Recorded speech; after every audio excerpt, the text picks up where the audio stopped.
Please like and subscribe to channel if you enjoyed the video. After 19 years of marriage, my wife had an affair with another man. This is my first visit to Reddit. I'm looking forward to it. It is something I am looking forward to. By the end of July, I'll be 75 years old, and I've seen a lot in my life thus far. Honestly, I wanted to relay my story to the younger generation before I died away so that they may learn from it. In light of the fact that I have lung cancer and do not expect to survive much longer, I feel obligated to disseminate this information to the world. I was 18 years old when I tied the knot with my future husband in 1964. My personality has changed, as if I'm no longer the same person I used to be. I used to be in excellent physical form, but owing to a medical condition, I'm now confined to a wheelchair. I had to work full-time in order to provide for my wife and myself since I didn't have enough money to support both of us on my own income. While I was working on the construction site, she was cleaning hotel rooms for a living. Because we didn't have children, we were able to spend quality time together on Saturdays and Sundays. However, it's been so long that I can't recall whether or not we ever got into a fight, and we didn't seem to have any difficulty getting along with one another. After some time, I was able to generate more money, and she was able to give up her work and spend more time with her children. Because I was working longer hours, our marriage honestly began to erode and eventually became little more than a friendship, which I am ashamed to admit. Despite the fact that I still loved her, I felt like there was something lacking in our relationship.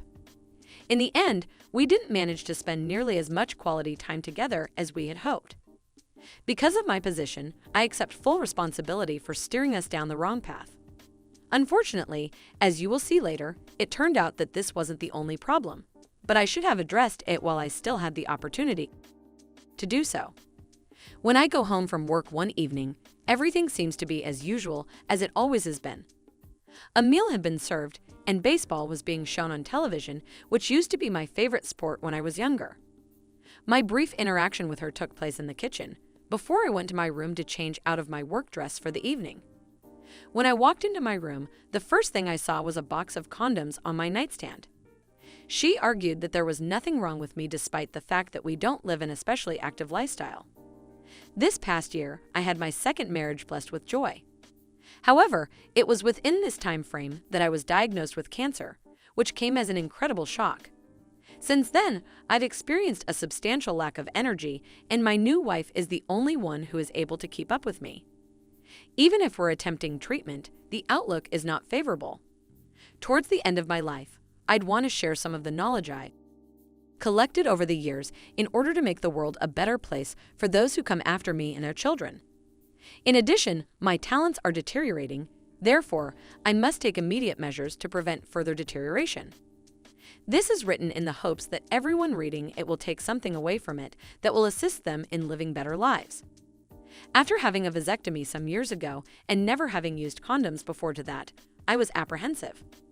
Upon learning of these, I immediately inquired of my wife, who was unable to offer a suitable answer in a reasonable amount of time. While confessing her infidelity to her husband, she burst into tears on the spot. While I was away, she had a coworker over for dinner, and it seems that she did not properly dispose of the condoms after they were used. She brought tears to my eyes when she spoke about her mother, and I'm not embarrassed to confess that I, too, was moved to tears by her words. In response to my inquiries as to why she had done this, she said that she was not attracted to me, that she was lonely, and that she did not like for our way of life. My mind was blank and I couldn't think of anything to say, so I decided to go. We made the decision to divorce after 19 years of marriage. I was a total and utter wreck when I was in my 20s. I'd entirely given up hope and drive to continue my journey. I began out as a social drinker, but over time I developed a drinking problem. The fact that it took me until I was 60 years old to break this habit came about after years of effort. But I couldn't bear to look myself in the eyes and see a guy who had horribly failed in his attempts at life. I was ready to go back into the dating scene, but I was nervous that the same thing might happen to me again. The fact that I was lousy in bed and that I generated no good emotions had never occurred to me until now. Despite the fact that my skin began to wrinkle somewhat, particularly on the backs of my legs, I took great care to keep my young look during our marriage, and I swear she adored me while I was with her at that time. When I was in my 30s, I kept my tough guy persona, and I continued to wear my bandana throughout, which she found appealing as well. I was a kind and considerate individual who went out of my way to assist her whenever she needed assistance. It was necessary for me to utilize rings in order to keep my erections going, and I was always able to climax extra hard, which was something she had as a fetish. Even if I tried my hardest, there was nothing more I could do. Despite the fact that I had entertained the thought that dating was not very necessary at an older age, as time went on, I began dating again around 5 years ago. She argued that there was nothing wrong with me despite the fact that we don't live an especially active lifestyle. This past year, I had my second marriage blessed with joy. Story 2. My ex-girlfriend had an affair with a colleague, but she managed to persuade everyone else that I had lied. After 3 months of dating, I decided to stop my relationship with her. Given the fact that it was my first relationship, I made the mistake of ignoring any and all warning signs. I became friends with her while she had a partner, and then we became lovers. She started to severely flirt with me, and after a period of time, she broke her relationship with him in order to be with me. I'm very sad about this since the guy wasn't a great friend, despite the fact that we did hang out with on occasion. In the aftermath of her attempt to end her relationship with him, he expressed frustration and anger by requesting one more encounter with her, because he believed she had emotionally cheated on him. She initially agreed, but she later felt violated by his demand for another encounter. Saying no to someone is really tough for her since she is quite insecure. I've heard her say some unusual things to me during the course of our relationship. In spite of the fact that she was still in a relationship with her ex, she appeared to be thinking about me all of the time and expressed a desire to kiss me on several occasions while she was still with him. We'd been together for 2 years at that point. It was quite tough for me since I saw right away that she couldn't be relied upon. Over the course of our relationship, I had to convince her to block 4 different persons because she didn't believe me when I told her that a guy who asks for a date doesn't want to be just buddies. I went above and above to help her.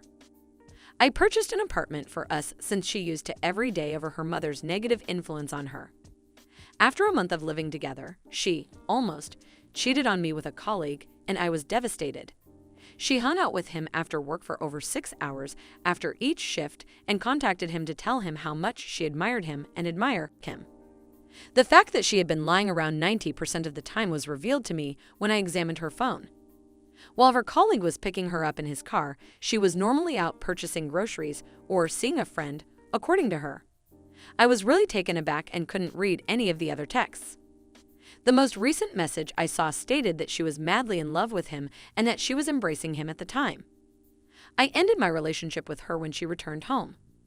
I informed her family of her infidelity, and she immediately severed all ties with the man in order to save face and portray me as a liar, prompting her to cut all ties with him. She returned to her poisoned family, who had unexpectedly become great to her, and settled back in. After a few weeks, she established a new relationship with the brother of her closest friend, claiming that she had never had any relationship with the colleague. Thanks for watching. If you enjoyed the story, please like and subscribe to the channel.